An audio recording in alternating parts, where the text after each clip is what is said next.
وَمَا أُمِرُوا إِلَّا لِيَعْبُدُوا اللَّهَ مُخْلِصِينَ لَهُ الدِّينَ۔ دنیا کے سارے لوگ کان کھول کر کے سنو، رب کا پیغام ایمان لانے والوں کو کیا ہے؟ ہم نے تمہیں حکم دیا ہے کہ دنیا کی ساری چیزوں سے کٹ کر کے دین کو خالص کرتے ہوئے صرف ایک اللہ کی بندگی کرنے والے بن جاؤ۔ ہم نماز پڑھے تو اپنے رب کے لیے پڑھے، ہم ذکر و اذکار کرے تو رب کے لیے کرے، ہم کوئی بھی خیر کا کام کرے تو اس کا مقصد یہ ہونا چاہیے کہ اس عمل سے ہمارا رب راضی ہو جائے۔ وَمَا أُمِرُوا إِلَّا لِيَعْبُدُوا اللَّهَ مُخْلِصِينَ لَهُ الدِّينَ۔ اخلاص ہونا چاہیے دلوں کے اندر، اخلاص کی دعوت، اخلاص کا پیغام رب نے دیا ہے ایمان لانے والوں کو کہ تمہیں حکم دیا جاتا ہے دنیا کی ساری چیزوں سے کٹ کر صرف ایک اللہ کو راضی کرنے کے لیے، دین کو رب کے لیے خالص کرتے ہوئے ایک اللہ کی بندگی کرنے والے بن جاؤ، اور نماز قائم کرو، زکوٰۃ دیتے رہو۔ ذَلِكَ دِينُ الْقَيِّمَةِ، یہی مضبوط اور محکم دین۔ وَإِنَّ فِي الْجَسَدِ مُضْغَةٌ اذا صلحت صلح الجسد كله واذا فسدت فسد الجسد كله الا وهي القلب۔ اے دنیا کے لوگوں، جان لو کہ تمہارے جسم کے اندر ایک ایسا ٹکڑا ہے کہ اگر وہ درست تو سارا کا سارا جسم ٹھیک، اور اگر تمہارے جسم کے اندر وہ ٹکڑا خراب ہو جائے تو سارا کا سارا جسم خراب۔ اللہ کے نبی نے کہا جان لو اس کا نام دل ہے۔ اس کا نام کیا ہے؟ دل۔ یہاں سے فیصلے ہوتے ہیں۔ ہمیں نماز پڑھنی ہے، ہمیں صدقہ خیرات کرنی ہے، ہمیں نماز چھوڑنی ہے، ہمیں کیا کرنا ہے، یہ فیصلہ کر رہا ہے۔ اس کے اندر اگر اللہ کا ڈر ہے، اس کے اندر اللہ کی اطاعت کا جذبہ ہے، اس کے اندر رسول سے محبت کا جذبہ ہے، اس کے اندر رسول کی اطاعت کا جذبہ ہے، اس کے اندر جنت کو چاہنے کی خواہش ہے، اس کے اندر اگر جہنم سے پناہ کی خواہش ہے تو وہ خیر کی طرف لے کر کے جائے گا۔ اس کو درست کیجئے۔ یہ درست ہے، پورا جسم درست، یہ خراب ہے، پورا کا پورا جسم خراب۔ اس لیے اس کو یہاں ایک ایسے مہمان کی آمد ہے جو بڑی نیکیوں، مغفرت، اجر و ثواب، مساوات کا درس لے کر کے آ رہا ہے، جو جنت کی بشارت اور جہنم سے نجات کا پیغام لا رہا ہے۔ یہ بات تو ہمیں معلوم ہے، لیکن ہم میں سے بہت سے لوگ اب بھی اس مہمان کی آمد پر خوشی کا اظہار نہیں کر رہے، اس لیے کہ ہمارے اعمال کو دیکھ کر کے، ہماری زندگی کے شب و روز کو دیکھ کر کے لگتا نہیں ہے کہ ہم اس کی آمد سے خوش ہوں۔ اگر ہم دنیاوی بات کریں، ہمارے یہاں کسی اعلیٰ مہمان کی آمد ہو جائے، ہم گھروں کو سجائیں، اس کے سامنے ہم اور آپ بن ٹھن کر کے خود بھی زیب و زینت اختیار کریں، اس کے سواگت میں ہم اپنے گھر کے اندر موجود تمام چیزوں کو نچھاور کرنے کے لیے تیار ہیں، ہم اپنے پیسے کو قربان کرنے کے لیے تیار ہیں، ہمارے بچوں کے چہروں پر خوشی ہوتی ہے، ان کے لبوں پر نغمے ظاہر ہوتے ہیں، غرض یہ کہ گھر کا ہر فرد اعلیٰ مہمان کی آمد کا انتظار کر رہا ہوتا ہے، اس کے سواگت میں، اس کا ویلکم کرنے کے لیے، اس کو اہلا و سہلا و مرحبا کہنے کے لیے گھر کا ہر فرد تیار ہوتا ہے۔ لیکن یہ کیسی عجیب بات ہے، رب کی طرف سے آنے والا مہمان، وہ مہمان جو جنت کی بشارت لے کر کے آ رہا، وہ مہمان جو جہنم سے آزادی کا پروانہ لے کر کے آ رہا ہے، اس مہمان کی آمد کا ہمارے یہاں کوئی تیاری نہیں ہے۔ اس مہمان کی سواگت کے لیے، اس مہمان کی ویلکم کرنے کے لیے ہمارے یہاں کوئی تیاری نہیں ہے۔ نہ ہم نے اپنے آپ کو تیار کیا ہے، نہ ہم نے اپنے بچوں کو تیار کیا ہے۔ ہمیں اپنے آپ کو، ہمیں اپنے بچوں کو، ہمیں اپنے گھر والوں کو یا ہمارے معاشرے، سماج، سوسائٹی میں کیسا ماحول بنانا چاہیے، یہ ہم سبوں کی ذمہ داری ہے، اور ہم قرآن و حدیث سے جاننے کی کوشش کریں گے۔ اس لیے کہ دنیاوی جو ظاہری مہمان ہوا کرتے ہیں، یہ ہم سے ہمارا پیسہ دیکھتے ہیں، ہمارا لباس دیکھتے ہیں، ہمارے پکوان دیکھتے ہیں، ہماری ڈشیں دیکھتے ہیں، لیکن وہ تو رب کا مہمان ہے، رب کی طرف سے وہ آ رہا، وہ تو خود مغفرت کا پیغام لے کر کے آ رہا، وہ برکتوں کو لے کر کے آ رہا ہے، وہ جہنم سے آزادی کا پروانہ لے کر کے آ رہا ہے۔ ہم سے مطالبہ نہیں کرتا ہے کچھ، ہم سے کچھ نہیں چاہتا ہے، لیکن ہمیں پیغام دے رہا ہے۔ اگر ہم اور آپ مغفرت چاہتے ہیں، اگر ہم اور آپ جہنم سے آزادی چاہتے ہیں، ہم اور آپ اگر جنت کی بشارتیں چاہتے ہیں، تو ہمیں اس کے لیے کچھ کرنا ہے۔ آیا کیا کرنا ہے؟ یہ ہم اور آپ قرآن و حدیث کی روشنی میں جانتے ہیں۔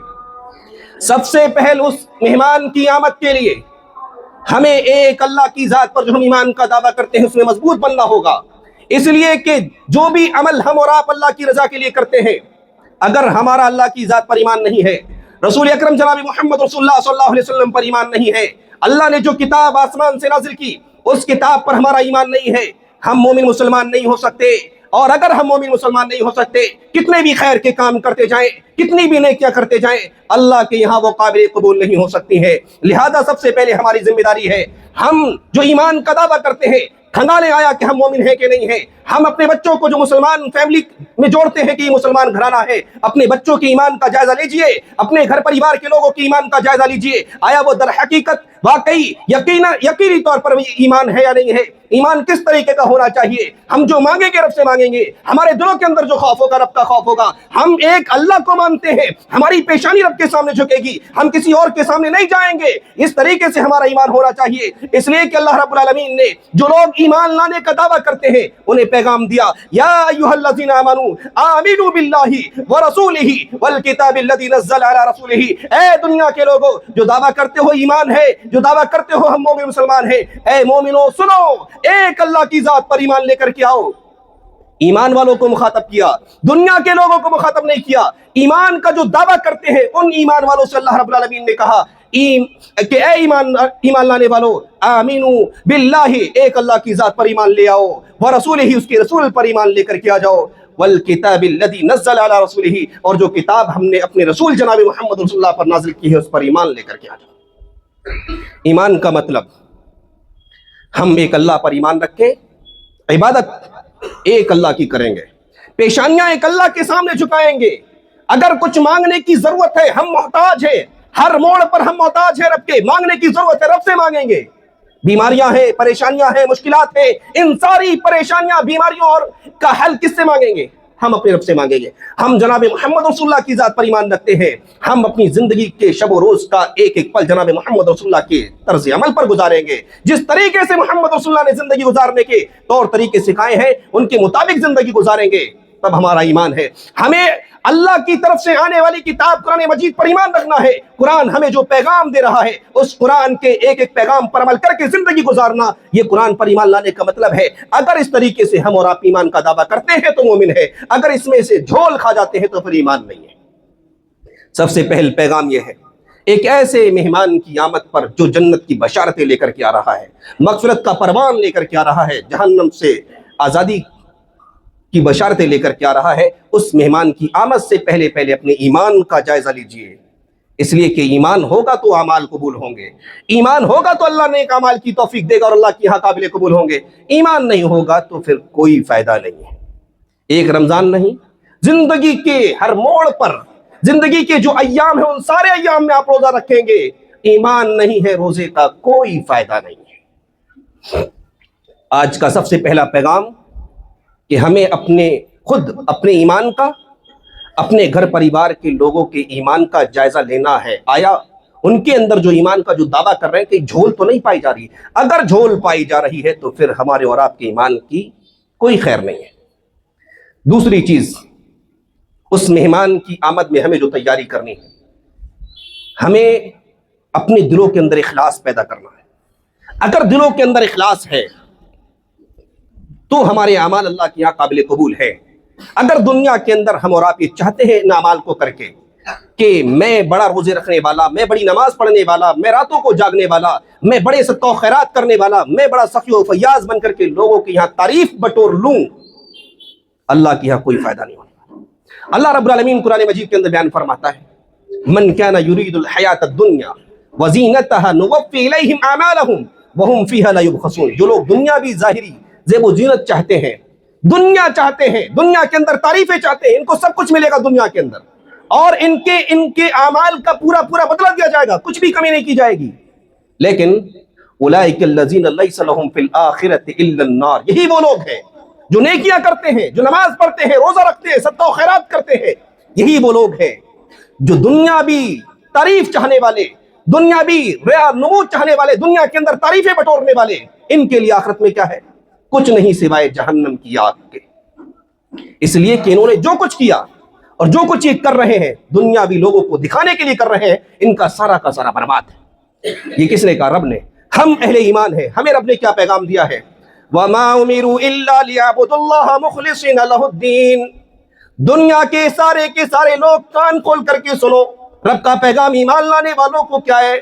ہم نے تمہیں حکم دیا ہے کہ دنیا کی ساری چیزوں سے کٹ کر کے دین کو خالص کرتے ہوئے صرف ایک اللہ کی بندگی کرنے والے بن جاؤ۔ ہم نماز پڑھے تو اپنے رب کے لیے پڑھے، ہم ذکر و اذکار کرے تو رب کے لیے کرے، ہم کوئی بھی خیر کا کام کرے تو اس کا مقصد ہمارا مقصد زندگی کا یہ ہونا چاہیے کہ اس عمل سے ہمارا رب راضی ہو جائے۔ وَمَا أُمِرُوا إِلَّا لِيَعْبُدُوا اللَّهَ مُخْلِصِينَ لَهُ الدِّينَ، اخلاص ہونا چاہیے دلوں کے اندر، اخلاص کی دعوت، اخلاص کا پیغام رب نے دیا ہے ایمان لانے والوں کو کہ تمہیں حکم دیا جاتا ہے دنیا کی ساری چیزوں سے کٹ کر صرف ایک اللہ کو راضی کرنے کے لیے، دین کو رب کے لیے خالص کرتے ہوئے ایک اللہ کی بندگی کرنے والے بن جاؤ، اور نماز قائم کرو، زکوٰۃ دیتے رہو۔ ذالک دین القیمہ، یہی مضبوط اور محکم دین ہے۔ دوسرا درس کہ ہم اور آپ اس مہمان کی آمد میں اگر خوشی کا اظہار کر رہے ہیں، اگر دلوں کے اندر خوشی ہے، طلب ہے اس مہمان کی آمد کے انتظار کی، ایمان کے ساتھ ساتھ اخلاص نیت ہونی چاہیے، اخلاص نیتوں کے اندر درست ہونا چاہیے۔ اخلاص نہیں ہے کوئی فائدہ نہیں ہونے والا، اس لیے اخلاص کو اپنائیں۔ دوسری چیز تو اخلاص، تیسری چیز کیا ہے کہ ہم اور آپ اپنی زندگی میں یہ کوشش کریں کہ کہیں شرک نہ پایا جا رہا ہو، کہیں شرک نہ پایا جا رہا ہو۔ اگر ہماری زندگیوں کے اندر شرک ہے، ہم کتنے بھی بڑے ایمان کا دعویٰ کرنے والے لوگ کیوں نہ ہو، ہم ایک رمضان نہیں جتنے بھی سال ہماری زندگی کے آئے ان میں رمضان ہمیں ملے، ہم رمضان رکھ کے اس کے علاوہ نفلی روزے بھی ہم اور آپ رکھتے رہے، اگر ہماری زندگی کے اندر شرک پایا جا رہا ہے اور ہم راتوں کو جاگ کر کے خوب عبادت کرنے والے بھی بن جائیں، کوئی فائدہ نہیں ہونے والا، کوئی فائدہ نہیں ہونے والا۔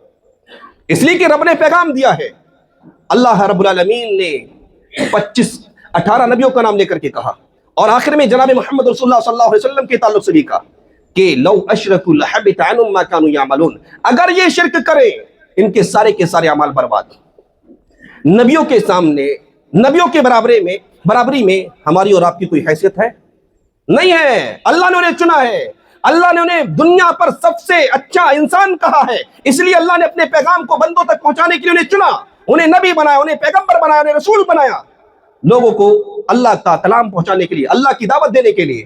ان انبیاء کے بارے میں رب نے کہا اگر یہ سارے کے سارے شرک کر لیتے ان کے اعمال برباد ہو جاتے۔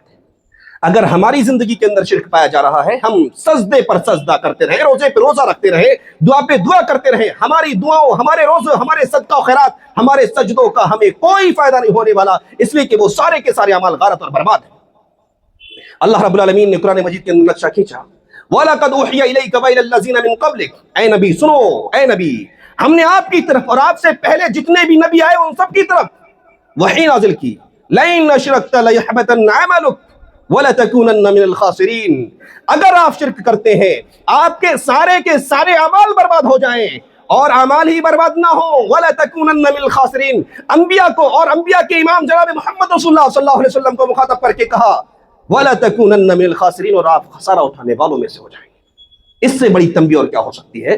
آج ایمان کا دعویٰ کرنے والے بہت سے مومن مسلمان، بہت سے زندگی گزار رہے ہیں، ایمان کا دعویٰ ہے، قدم قدم پر شرک کر رہے ہیں، ان کے گھروں کے اندر شرک بھرا ہوا ہے، مارکیٹ میں، کارخانوں میں شرک پایا جا رہا ہے، اور شرک سے ان کا لین دین ہے، شرک سے کے ساتھ ان کی زندگیاں گزر رہی ہیں، لیکن ایمان کا دعویٰ ہے، بہت بڑا ایمان ہے جی، مسلمانوں کے اندر شمار ہوتا ہے۔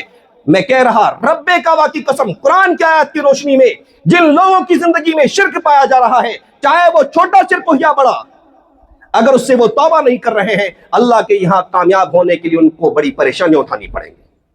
اس لیے کہ رب نے کہا ہے اگر انبیاء شرک کرتے ہیں، ان کی زندگی میں شرک پایا جائے، ان کے ساتھ رب کا معاملہ اچھا نہ ہو، اگر انبیاء کے علاوہ عام تمام مومنین یہ اگر ان کی زندگی میں شرک پایا جا رہا ہے تو ان کے ساتھ اللہ تعالیٰ کیا معاملہ کرے گا، سوچا ہے۔ لیکن ہم سنتے ہیں، سمجھتے ہیں، چیک نہیں کرتے ہیں، اندازہ نہیں لگاتے آیا ہماری زندگی میں کہاں کا شرک پایا جا رہا ہے۔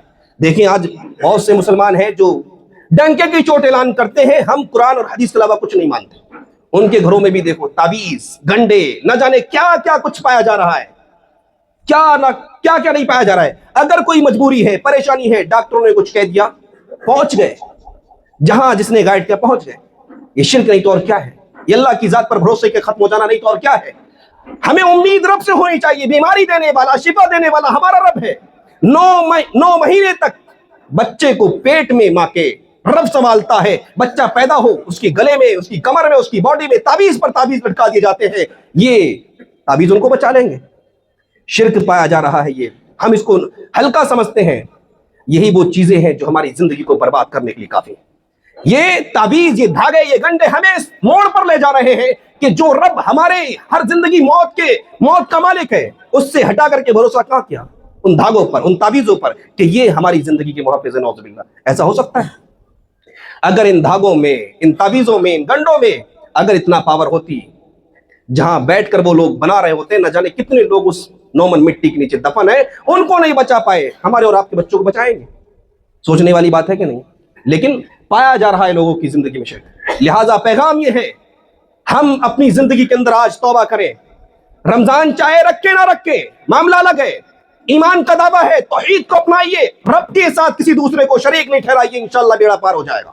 لیکن اگر زندگی کے اندر شرک ہے, روزے پر روزہ, نماز پر نماز, سجدوں پر سجدے, صدقہ و خیرات سارے کچھ کر کے چلے جاؤ, اگر شرک پایا جا رہا ہے کوئی فائدہ نہیں ہونے والا ہے. لہٰذا آج یہ پیغام لے کر کے جائیے, ہم اپنی زندگی سے شروعات کریں گے. ہم دیکھیں گے آیا ہماری زندگی میں کسی طرح کا کوئی شرک تو نہیں پایا جا رہا ہے, ہمارے بچے, ہمارے گھروں کی خواتین کسی طرح کا شرک تو نہیں کر رہی ہیں. ان سب کو ان چیزوں سے منع کرنا ہے. اگر کر لیے انشاءاللہ بیڑا پار ہے انشاءاللہ.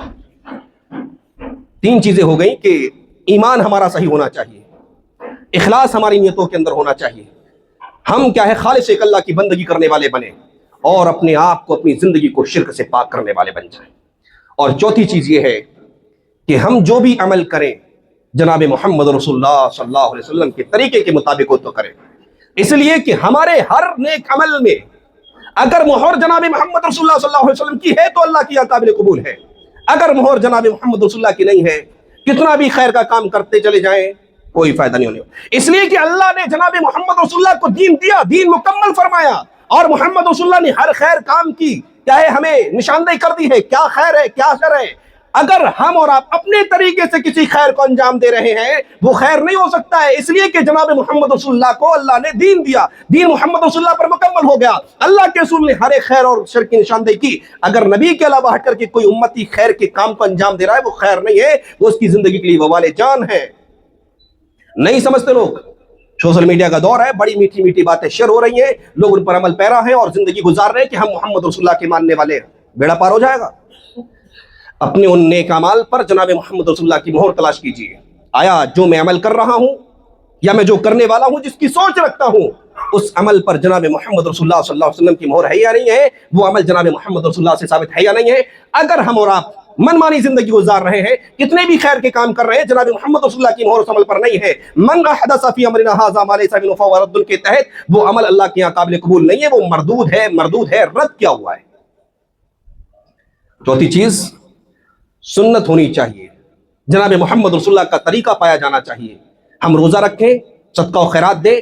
آیا روزہ رکھنے کے تعلق سے اللہ کے رسول نے ہمیں کیا گائیڈ کیا ہے, کس طریقے سے کب سے روزہ رکھنا ہے, کب افطار کرنا ہے, روزے کے درمیان میں ہمیں کیا کرنا ہے, اور حلال کیا ہے, حرام کیا ہے, یہ ساری چیزیں جناب محمد رسول اللہ صلی اللہ علیہ وسلم کی سنت سے میچ کیجئے. اگر درست ہے تو ٹھیک ہے, کمیاں ہیں اس کو دور کیجئے, انشاءاللہ بیڑا پار ہے. اس لیے کہ ہم اور آپ سب زندگی گزار رہے ہیں, چاہے اعمال کے اندر کوتاہیاں ہو, کمیاں ہو, خواہش کیا ہے, جنت کے اندر داخلہ اور جہنم سے آزادی. لہذا وہ مہمان آ رہا ہے جو جنت کا پیغام لے کر کے آ رہا ہے, جو جہنم سے آزادی کا فرمان لے کر کے آ رہا ہے, اس مہمان کے سواگت کے لیے اپنے اندر ان کمیوں کو دور کیجیے جو کمیاں قرآن حدیث کی روشنی میں بیان کی گئی ہیں کہ مومنو تمہارے اندر یہ ہونا چاہیے, اس کو درست کر لو. کریں گے نا انشاءاللہ. انشاءاللہ ایک اور پیغام کہ ہم اور آپ کتنی بھی کوشش کریں, جب تک ہمارا رب نہ چاہے ہم کسی بھی خیر کے کام کا انجام نہیں دے سکتے.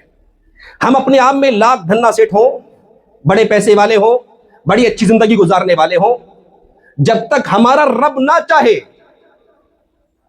آدمی سوچتا ہے میں نے یہ کیا ہے, میں نماز پڑھتا ہوں, میں بڑے خیر کے کام کرتا ہوں, میں صدقہ کرتا ہوں, میں اچھی بات لوگوں سے کہہ لیتا ہوں, اپنی تعریف اپنے منہ میاں مٹھو بنتا ہے. جبکہ حقیقت کیا ہے, یہ سارا جو کچھ چل رہا ہے یہ ہمارا اور آپ کا کمال نہیں ہے, یہ رب کی عطا ہے, یہ رب کی عطا ہے. اگر رب کی عطا نہ ہو کوئی نہ بول سکے, کوئی کچھ نہ کر سکے. انسان یہ سوچتا ہے میں کر رہا ہوں. لہذا ضرورت ہے آج کے اس خطبہ جمعہ میں ایک پیغام یہ بھی ہے, اس مہمان کے آنے سے قبل ہم اپنے ہر خیر کے کام کی توفیق اپنے رب سے مانگیں. اس لیے کہ اللہ رب العالمین بیان فرماتا ہے رب اوزعنی ان اشکر نعمتک التی انعمت علی وعلی والدی وان اعمل صالحا ترضاه واصلح لی فی ذریتی انی تبت الیک وانی من المسلمین۔ حضرت سلیمان علیہ السلام کی دعا کا اللہ نے ذکر کیا کہ وہ اپنے رب سے دعا کر رہے ہیں رب اوزعنی ان اشکر نعمتک التی انعمت علی وعلی والدی، اے اللہ تو مجھے اس عمل کی توفیق عطا فرما دے جو تو نے میرے اوپر انعام کیا ہے مجھ پر میرے والدین پر کہ میں اس کی شکر گزاری کر سکوں۔ ہم پہ اللہ نے کتنے انعامات کر رکھے ہیں، اندازہ ہے کبھی؟ اللہ کا شکر ہے یا سارے لوگ صحت یاب بیٹھے ہوئے، کوئی پریشانی نہیں ہے، کوئی بیماری نہیں ہے؟ اپنی اسی باڈی کے ڈھانچے کا اندازہ لگائیے، جا کر کے دیکھ لیجیے ہاسپٹلوں کے اندر، دیکھ لیجیے بیماریوں کا دور ہے، کیسی کیسی بیماریوں کے اندر انسان ملوث ہے، لیکن ان دی گئی نعمتوں پر کبھی شکر گزاری کی توفیق مانگی رب سے؟ یوں تو 2 رکعت پڑھ کے ایسے بھاگیں گے جب جیل میں سے چھٹکارا مل گیا ہو۔ سوچئے گا ذرا، اللہ سے مدد مانگیے کہ اللہ تو نے مجھے میرے اوپر بڑے انعامات کیے ہیں، میرے والدین پر بڑے انعامات کیے ہیں، اے اللہ تو نے مجھے جو نعمتیں دے رکھی ہوں نعمتوں کی شکر گزاری کی مجھے توفیق عطا فرما دے۔ اور اللہ سے دعا کرو، مانگو، اور مجھے اس بات کی بھی توفیق دے دے کہ میری اولاد کو میرے تعلق سے اللہ تو خیر ہی خیر رکھنا۔ آج دیکھیں بہت سے لوگوں کے پاس اولاد نہیں ہے، جن کے پاس اولاد ہے اولاد نافرمان ہے، انسان پریشان ہے، کما کما کر کے اولاد کے خرچوں کو پورا کرنے میں انسان کی زندگی برباد ہے، روتا ہے، برکتیں نہیں۔ دعا کیجیے اللہ سے، اللہ نے سکھایا ہے، ہم مومن مسلمان دعویٰ کرتے ہیں ہم ان طریقوں پر نہیں چلے جو طریقے جناب محمد رسول اللہ صلی اللہ علیہ وسلم کے تھرو ہمیں اور آپ کو ملے، نہیں کر رہے۔ اور اسی طریقے سے اللہ رب العالمین سے دعا کیجیے کہ اللہ تو مجھے توفیق عطا فرما دے اس بات کی کہ میں تیری طرف، اگر میں نے دنیا کے اندر منمانی کی ہے، میں تیری طرف آنے والا بن جاؤں، تیری طرف رجوع کرنے والا بن جاؤں، یعنی توبہ کرنے والا بن جاؤں، اور مجھے اس بات کی بھی توفیق عطا فرما دے کہ میں فرما بردار لوگوں میں سے بن جاؤں۔ یہ ہم اور آپ کریں گے انشاءاللہ اللہ رب العالمین ہمارے ساتھ خیر کا معاملہ کرے گا، اس لیے کہ جب بندہ عاجزی کے ساتھ اپنے رب سے مانگتا ہے رب اسے مایوس نہیں کرتا ہے، اس لیے کہ اس سے بہتر کوئی ہے عطا کرنے والا، اس سے بہتر کوئی عطا کرنے والا نہیں ہے، لہٰذا اس سے مانگیے۔ اگر بدعملی میں پوری سال گزر گئی ہے، اب تو اللہ رب العالمین سے مانگ لیجیے کہ آنے والا مہینہ بڑی برکتوں کا مہینہ ہے، نیکیوں کا مہینہ ہے، خیر کا مہینہ ہے، اس خیر کے مہینوں کو میں کیا ہے ایسے ہی نہیں جانے دوں گا، اس کے لیے تیاری کیجیے، رب سے مانگیے اللہ مجھے توفیق دے دے کہ میں اس مہینے کا بھرپور فائدہ اٹھا سکوں۔ اسی طریقے سے ایک پیغام یہ بھی ہے کہ اپنے دلوں کو صاف کر لیجیے، ہمارے دل بڑے ناپاک ہیں، ہمارے دلوں کے اندر بڑی گندگی ہے، ہمارے دلوں کے اندر بڑا کینہ ہے، بڑا بغض ہے، بڑی نفرتیں ہیں، بڑا حسد ہے، بڑی عداوتیں ہیں، اپنے دلوں کو پاک کر لیجیے۔ اور پاک صرف نماز پڑھنے کے تعلق سے نہیں، خیر کے تعلق سے کیا ہے، صدقہ و خیرات کے تعلق سے نہیں، روزہ رکھنے کے تعلق سے نہیں، حقوق العباد کے معاملے میں بھی اس کو صاف کیجیے۔ انسان سدھر جاتا ہے، نماز پڑھنے لگتا ہے، سدھر جاتا ہے، صدقہ و خیرات کرنے لگتا ہے، سدھر جاتا ہے، روزے رکھنے لگتا ہے، اپنی بہن کا حق مار کے بیٹھا ہوا ہے، اپنے بھائی کا حق مار کے بیٹھا ہوا ہے، اپنے ماتحتی میں کام کرنے والے مزدور کا حق مار کے بیٹھا ہوا ہے، اپنے پڑوسی کا حق مار کے بیٹھا ہوا ہے۔ کہاں ہے اس کے اندر اصلاح؟ یہاں سے کینہ بھی مٹائیے، بغض و حسد بھی مٹائیے، یہاں سے نفرتیں نکالیے، اس دل کے اندر محبت کو جنم دیجئے۔ اگر یہ دل ٹھیک رہے گا، حقوق العباد ہم سے ادا ہوتے رہیں گے، ہمارا رب انشاءاللہ ہم سے راضی ہو جائے گا۔ اس لیے کہ اللہ رب العالمین کا پیغام ہے، اے لوگو جہاں تمہیں ایک اللہ کی عبادت کرنی ہے، اپنے والدین کے ساتھ بھی حسن سلوک سے پیش آنا ہے، اپنے پڑوسی، رشتہ دار، دوست احباب ان کے ساتھ بھی تمہیں اچھے اخلاق سے پیش آنا ہے۔ صرف رب کی عبادت کرنے سے کام نہیں چلے گا، بندوں کا بھی خیال رکھنا ہے۔ اس لیے دل کو دنیا کے تعلق سے بھی ٹھیک کیجیے اور آخرت کے تعلق سے بھی ٹھیک کیجیے، یعنی اللہ کے تعلق سے بھی ٹھیک کیجیے اور اپنے بھائی بہنوں کے حساب سے بھی ٹھیک کیجیے۔ یہ اس لیے کہ یہ حقوق العباد ہے، ان کو ادا کرنا ہے۔ بات سمجھ میں آتی ہے؟ خلاصے کے طور پر ہم ایک ایسے مہمان کی آمد کا انتظار کر رہے جو بڑی بشارتیں لے کر کے آ رہا ہے، نیکیوں اور ثواب کا مہینہ ہے، جس کا نام ہم اور آپ جانتے ہیں، رمضان المبارک ہے۔ جہنم سے آزادی کا مہینہ ہے، جنت کے اندر داخلے کا مہینہ ہے۔ اگر چاہتے ہیں جہنم سے آزادی، جنت کے اندر داخلہ چاہتے ہیں، ایمان مضبوط کیجئے، اپنے دلوں کے اندر اخلاص پیدا کیجئے اور اللہ رب العالمین کی صرف عبادت کرنے والا بنیے، رسول کی اطاعت کرنے والا بنیے اور اللہ رب العالمین سے ہر خیر کی توفیق مانگیے اور اپنے دل کی اصلاح کر لیجئے۔ اگر دل درست ہو جائے گا، سارے کے سارے معاملات درست ہو جائیں گے۔ یہی خراب رہا پھر ہمارے اور آپ کے اعمال کی کوئی خیر نہیں ہے۔ یہی پیغام ہے، مانیے نہ مانیے یہ آپ جانیے، ہم نیک بد حضور کو سمجھائے جاتے ہیں۔ اللہ رب العالمین سے دعا ہے کہ بار الہ ہم تمام لوگوں کو کہنے سننے زیادہ عمل کی توفیق عطا فرمائے۔ اے اللہ ہم نے جو کچھ کہا سنا ہے مجھے اور ہم سبوں کو اس پر عمل کرنے کی توفیق عطا فرما دے۔ اے اللہ ہمارے اندر جو کمیاں کوتاہیاں ہیں ان کو دور فرما دے، قرآن اور حدیث کی روشنی میں ہماری اصلاح فرما دے۔